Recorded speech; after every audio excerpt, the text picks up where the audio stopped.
rolled away all that's left an empty grave. Jesus, you are alive. Jesus, you are alive. Sin forgiven, I am free, standing in your victory. Jesus, you are alive. Jesus, you are alive. Death could not hold you, the veil tore before you. Your love has made a way. Your love has made a way. Come on, everybody sing it. Everybody celebrate. You reign forevermore. Come on, everybody's dancing. Everybody celebrate. You reign forevermore. 1, 2, 3. Blessed are the merciful, blessed are the merciful, blessed are the merciful, for they shall receive mercy.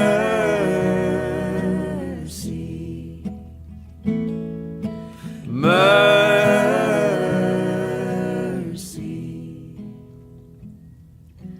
Forgive us as we forgive those who sin against us.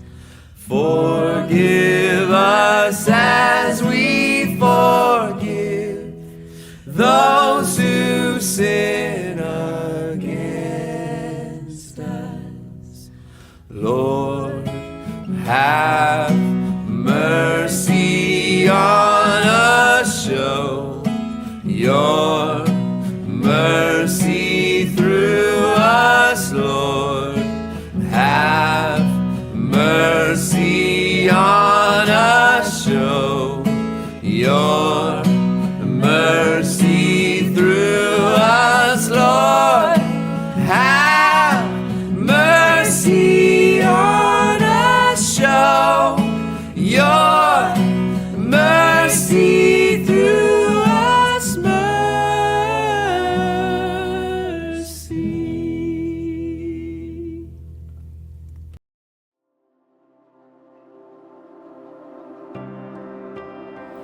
Isang pinagpalang gabi po sa bawat isa. Tayo po ay sama-samang muli sa ating midweek online service. So, samahan niyo po ako sa aking maikling panalangin. O aming Diyos Ama sa langit, kami po ay buong puso nagpapakumbaba sa iyo. Humihingi po kami, Father God, ng guidance, Panginoon. Samahan niyo po kami sa gabing ito, Lord God. Na sa aming pag-aaral ng iyong mga salita, Lord God, ikaw ang siyang maitaas sa buhay po namin. Salamat po ng marami, Ama. Patuloy kami na nagpupulit at papasalamat sa iyo. God, babaan niyo po ang iyong lingkod ng double portion of anointing, Lord God. At ikaw ang siyang magbuka ng aking mga labi, Panginoon. Itago mo ako sa iyong likuran, Lord God. Upang ikaw ang siyang makita po, Panginoon, sa buhay ko.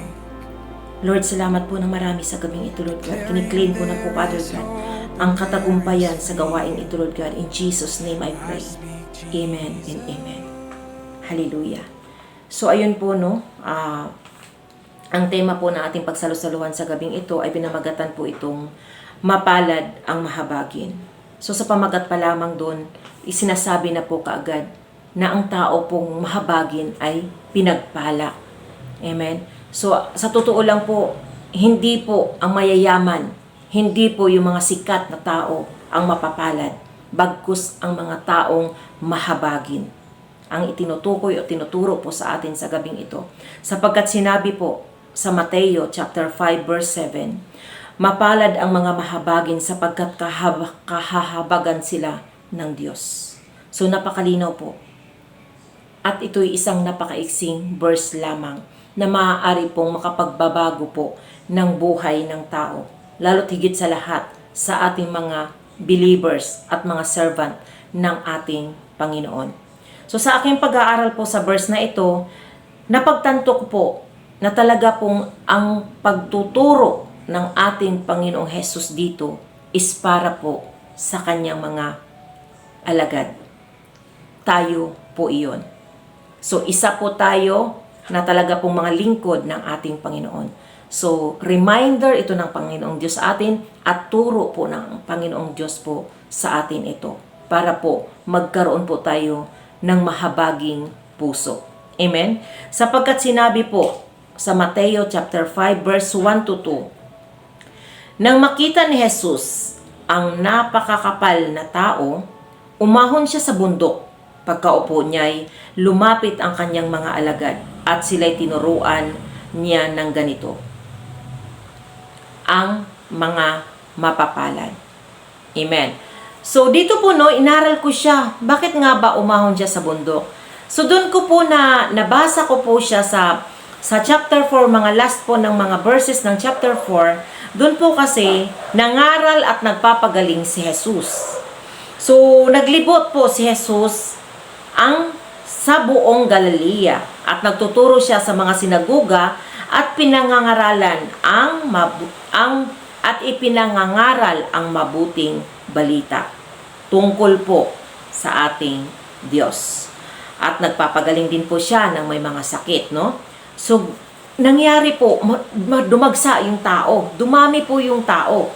Kaya umahon po siya sa bundok at nagturo po sa kanyang mga alagad. At doon po sa Mateo chapter 5 verse 3 to 9 po, no, ang sabi po dito, pamagat niya, ang mapalad. Mapalad ang mga aba na wala nang inaasahan kundi ang Diyos, sapagkat makakasama sila sa kanyang kaharian. Mapalad ang mga nahahapis sapagkat aaliwin sila ng Diyos. Mapalad ang mga mapagpapakumbaba sapagkat tatamuhin nila ang ipinangako ng Diyos. Mapalad ang mga nagmimithing makatupad sa kalooban ng Diyos sapagkat ipagkakaloob sa kanila ang kanilang minimithi. Mapalad ang mga mahabagin sapagkat kahahabagan sila ng Diyos. Yan po ang ating main verse. Mapalad ang mga may malinis na puso sapagkat makikita nila ang Diyos.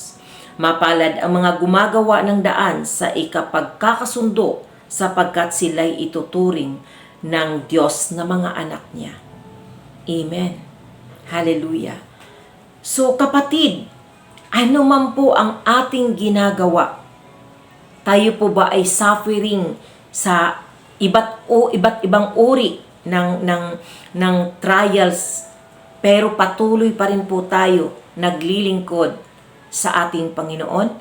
Pues sinasabi po ng Diyos yan, ikaw ay mapalad, anak. Amen po? Kasi ang turong ito is para po sa ating mga lingkod ng ating Panginoon.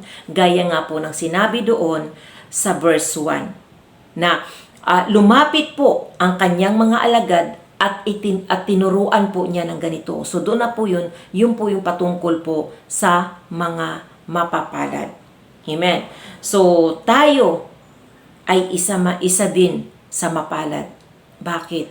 Sapagkat sumusunod po tayo, ninanais po natin na makasunod sa kalooban ng Diyos. Na kahit tayo ay napapagod, patuloy ang paglilingkod. Na kahit tayo ay nakakaranas ng pagsubok, patuloy pa rin ang paglilingkod. Kaya glory to God sa buhay po natin, ninyo, nating lahat po mga kapatid. Amen? Hallelujah, sapagkat nalulugod ang Diyos na tayo po ay naglilingkod kahit tayo po ay nakakaranas ng iba't ibang trials. Amen? So bakit nga ba kailangan pa nating mag-aral pa at kailangan din po nating pakinggan yung salita ng ating Panginoon? Siguro kasi kung wala na yung salita ng Diyos, baka tayo po ay maliligaw ng landas. O kaya baka po tayo ay hindi na po makarating sa paraisong pangako ng ating Panginoon, sa pangakong buhay na walang hanggan. Kaya patuloy po tayo na nire-remind po ng ating Panginoong Diyos. Amen? So may question nga po ako dun. Sa pag-aaral ko po rito, may question po ako rito. Paano nga ba natin malakaran o masunod po natin ang kalooban ng Diyos na habang tayo po ay dinidisciple o tinuturuan ng ating Panginoon? Amen? Hallelujah. So number 1 po ang sabi po rito, maging seryoso sa pakikinig sa salita ng Diyos. So, bakit nga ba maging seryoso po tayo sa pakikinig sa salita ng ating Panginoon. Kasi ang pakikinig po ay isa po sa magiging way para po mabago po ang buhay po natin. Katulad lang po yan sa isang magulang na kapag ang anak ay pinagsasabihan at hindi nakikinig, di ba po? Hindi po sila nagkakaroon po ng maayos na buhay. Ngunit ang batang masunurin at nakikinig sa magulang, nagkakaroon po sila ng magandang buhay.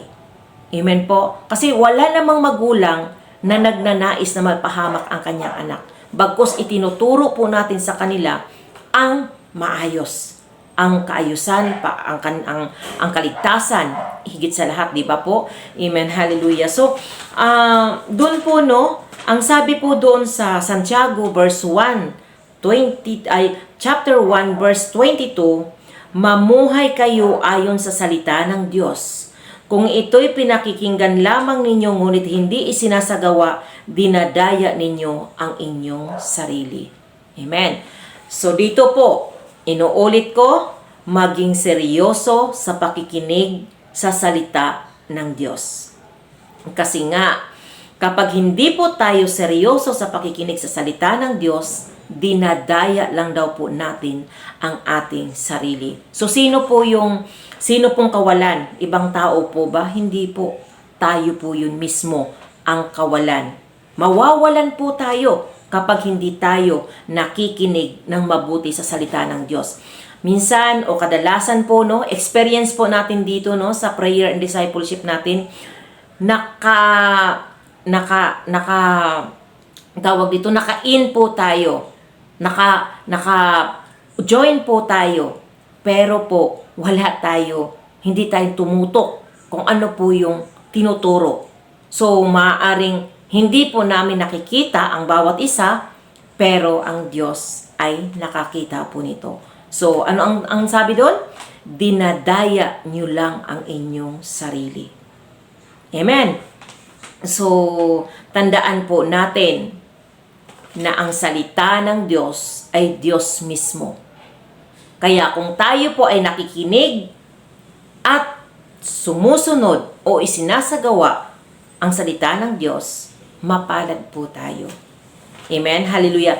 Next po, number 2, ang sabi rito, pagbubulayan at unawaing mabuti ang salita ng Diyos.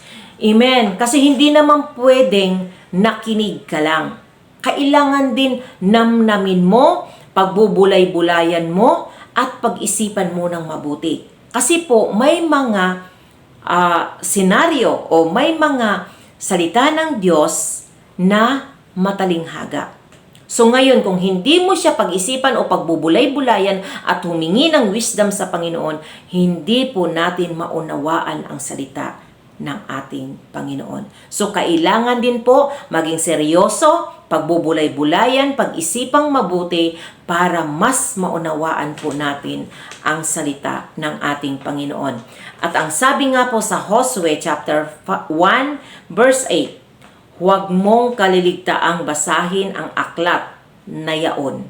Dilidilihin mo iyon araw-gabi upang matupad mo ang lahat ng nasusulat doon. Sa gayon, giginhawa ka at magtatagumpay.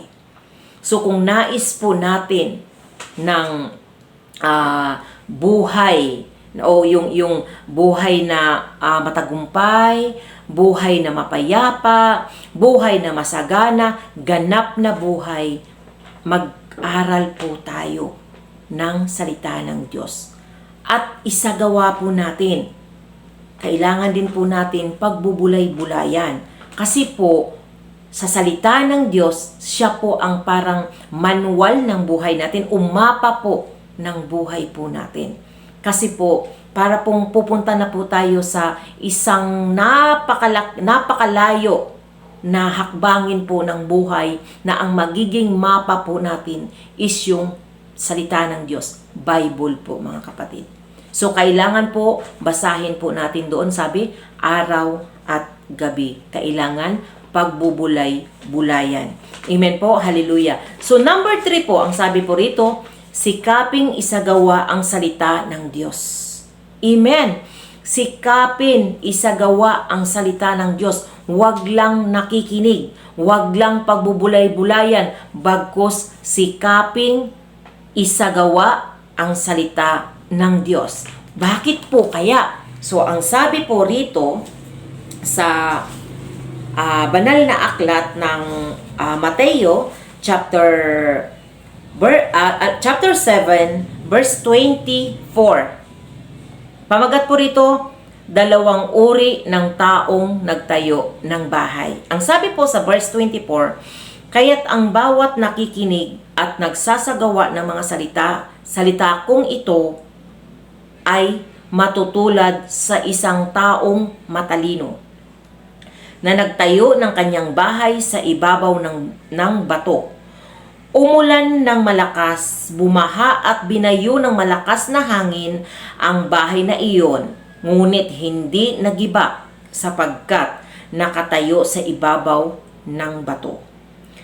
Ang bawat nakikinig ng aking mga salita at hindi nagsasagawa nito ay matutulad sa isang taong hangal na nagtayo ng kanyang bahay sa buhanginan. Umulan ng malakas, bumaha at binayo ng malakas na hangin ang bahay, bumagsak ang bahay na iyon at lubusang nawasak. So, alin po ang pipiliin natin dito? Yung taong matalino na sumusunod ayon sa kalooban ng Diyos o yung taong hangal umangmang nakinig siya pero hindi po niya isinagawa kasi yung sarili po niya ang sinunod po niya. Amen? Hallelujah. So, alam po natin kung ano po yung dapat po natin pipiliin. Amen? Hallelujah. So, sabi ko nga, Lord, salamat po sa mga paalala mo sa amin. Kasi everyday po tayo nag-aaral, yes, ang dami na po nating natutunan, pero dapat po talaga araw-araw pa rin. Kasi po, araw-araw po, humaharap po tayo sa iba't ibang pagsubok, iba't ibang temptation sa mundong ito. Kaya nga po, mapalad po tayo sapagkat alam po natin ano yung nais ng Diyos sa buhay po natin. At sa aking conclusion po, no, ang sabi po rito sa verse 10, mapalad ang mga pinag-uusig dahil sa kanilang pagsunod sa kalooban ng Diyos, sapagkat makakasama sila sa kanyang kaharian. Mapalad kayo kapag dahil sa akin inaalimura kayo ng mga tao, pinag-uusig at pinagwiwikaan ng lahat ng uri ng kasamaan na pawang kasinungalingan. So tayo po, lahat ng mga servant ng Panginoon, nakakaranas po tayo. Minsan, may mga nagsasalita po behind the back po sa atin. So may mga nagsasabi na sobra naman to. May narinig pa nga po ako na charts na sa umaga, charts pa sa hapon, baka daw lalagpas pa sa langit. So hindi po nila alam na tayo po ay nagsusumikap na masunod ang kalooban ng Diyos.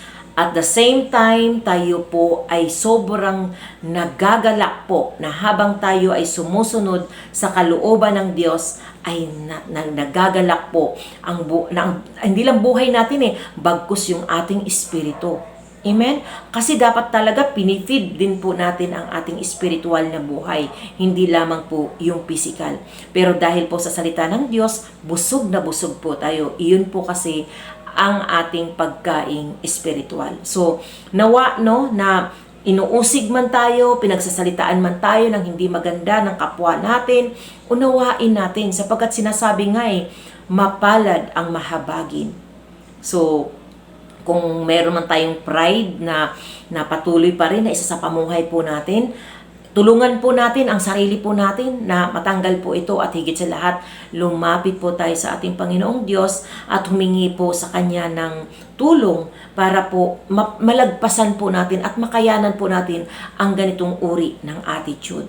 So may mga tao po na kumakatok sa atin na nangangailangan. So minsan hindi tayo nakakapagbigay. Pero ang Diyos nangungusap po sa atin sapagkat ang nais po kasi ng Diyos is mahabag po tayo sa mga taong nangangailangan po ng tulong. So, ako po kasi lagi pong na-experience ko po yung mga ganitong uri ng katok po sa puso, yung nangangatok po sa puso po natin. So, ilang beses din po akong biktima. Pero nung binaba po ng ating kapatid na si Brother Mike po about discerning po, no, actually naaral na rin po natin yun, pero iba pa rin yung nare-remind pong muli, no? So doon talagang doon na magkaroon po tayo ng discerning spirit. Kasi po may mga tao na po na lumalapit sa'yo, hindi na po para totoong katotohanan ang nilalapit, bagkus inaabuso po ang mga lingkod ng Diyos.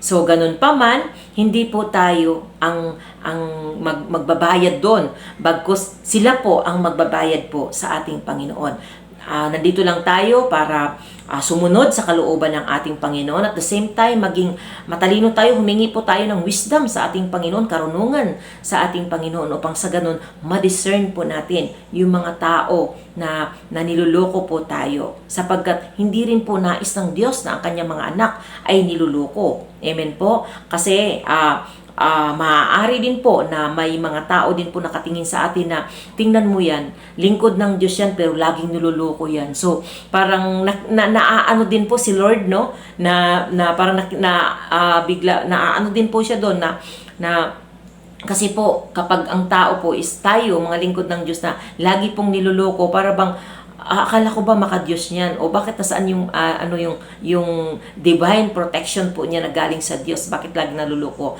So, hindi papayag si Lord ng ganun. Kaya po, kailangan din po natin ng discerning spirit para po ma-discern po natin na kung totoo pa po ba yung mga tao na lumalapit po sa atin. Kasi nga, andun na yun instant na po yung puso po natin sa pagiging mahabagin, sa pagtulong po, no? Pero nais din po ng Diyos na maging matalino din po tayo. Amen po? So, hindi naman po masamang tumulong, no? Pero, may turo nga po sa atin, ang ating Pastora LB, na kung hindi mo kaya, no? Maaari mo namang bigyan ng halimbawa, nanghihiram sa'yo ng 1,000 at walang-wala ka naman. So, maaaring kung ano lang meron ka, 100, may itulong po natin. Basta hindi po masakit sa kalooban po natin. Ang mahalaga po, nakatulong din po tayo. So, madidiscern po natin ang isang tao kapag yan po ay seryoso po, nalalapit po talaga at nangangailangan po talaga. So, sobra pong nakaka-bless po yung mga ganitong katuruan na magiging aware din po tayo sa lahat po ng mga kilos po ng kaaway sa buhay po natin. So, ganun pa man, tayo ay pinagpala ng ating Panginoon sapagkat nagsusumikap po tayo na masunod ang kanyang kalooban. At ang last verse po na aking iwanan po sa inyo mga kapatid, ang sabi po sa chapter 5 verse 12, magdiwang kayo at magalak sapagkat malaki ang inyong gantimpala sa langit. Gayon din ang ginawa ng mga tao sa ganun din ang ginawa ng mga tao sa mga propetang nauna na sa inyo. So tingnan niyo po, no, mayroon na pong mga nauuna sa atin na nakakaranas na rin po ng ganitong sitwasyon. Pero nagpatuloy po sila. At dito, sinabi ni Lord, magdiwang kayo kapag kayo po ay nakakaranas ng ganyan. Bakit? Kasi po, maaaring pinapahintulutan ng ating Panginoon na makakaranas po tayo ng iba't ibang trials gaya po ng buhay ni Job. Kasi po, yun po yung nagpapatatag po sa ating pananampalataya. Amen po ba? Hallelujah. Kaya magdiwang po tayo sapagkat alam po natin kung ano po ang kalooban ng Diyos sa buhay po natin. Amen po ba? So, maraming salamat. Nawa po na magkaroon po tayo ng sharing at napulot na aral higit sa lahat sa gabing ito, no? At salamat po sa inyong pakikinig. To God be all the glory po. Hallelujah. Tayo po ay manalangin. Aming Diyos Ama sa langit, salamat po minsan pa, Panginoon, sa mensahe mo na aming napagbubulay-bulayan sa gabing ito, Lord God. Lord, ang aking panalangin, Ama, nawa na patuloy po na kumilos kayo sa aming kalagitnaan, Panginoon. At Lord God, ikaw po ang siyang maitaas sa buhay po namin, Panginoon. At magrema po lagi sa aming puso, Panginoon, na maging mahabagin kami sa lahat po ng tao at kapwa po namin, Lord God. Salamat po ng marami, Ama, sa pong lahat ng papuri pa sa salamat. In Jesus' name we pray. Amen and amen. 'Cause your name is power, your name is healing, your name is life. Break every stronghold, shine through the shadows, burn like a fire.